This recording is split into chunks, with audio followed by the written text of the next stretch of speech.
Welcome to a video from thedigitallife.com. In this video we're going to have a look at what's new in the HoloLens April 2018 update, also codenamed Redstone 4. There's quite a lot of changes, but I'm just going to show you some of the main highlights.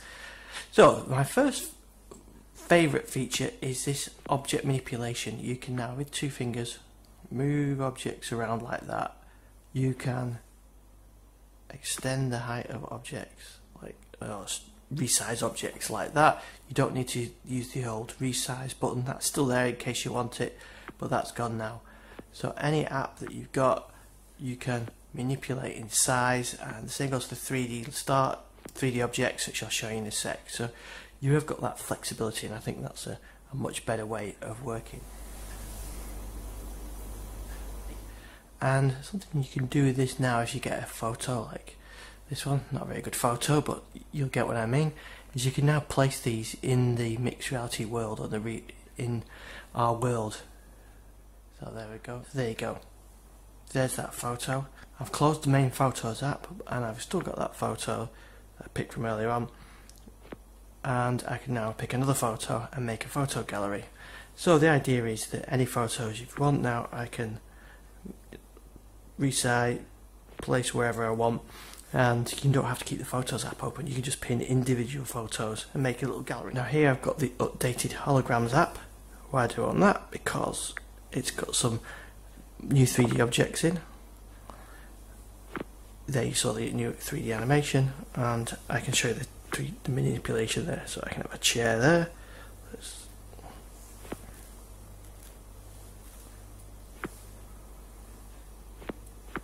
So I can resize it, get rid of the icons on there, and I've got a chair. And in here there is all the objects that were available for Windows Mixed Reality.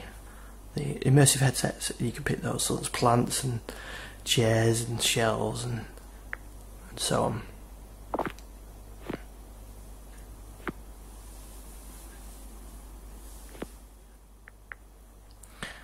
Right, something else you've got a new app is Cortana. It's not just the circle now, you've actually got the full app as you had in Windows 10. So you've got your access to your notebook, your information feeds and so on. So good to have Cortana there. File Explorer. So no longer do you have to kind of manipulate your way around using other apps. You can actually just use File Explorer if you want to view photos or music, or just move files around. File Explorer is there. Microsoft Edge got updated as well. It's using the latest one that's in the April update of Windows 10. So got the new look, favorite center and so on. So you've got to get approved Microsoft Edge. Another thing, if you're having an issue with the holograms, you don't have to try and manage rooms now. You can just remove nearby, which removes the holograms or the objects that you placed in this room, like these, or you can remove them all. It's like resetting it, so all the objects are removed. So it's a bit easier if you're having issues and want to clear a room out. There are other under the hood changes, a lot of developer changes, which you can read out on the Microsoft blog, which I'll include a link with on this video. That includes a research mode for better understanding of actually getting the raw data. There's improved spatial audio. That it will block audio if it thinks you shouldn't be able to hear it because of maybe a door or something like that.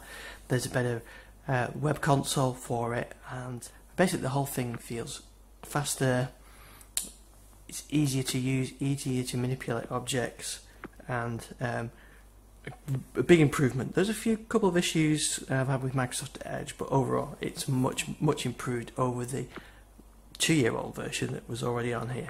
So thanks for watching this video. You can see more on thedigitallife.com. I've actually got a separate video how to pin photos, you saw that, but you can have a look on thedigitallife.com how a bit more on that. So thanks for watching this video.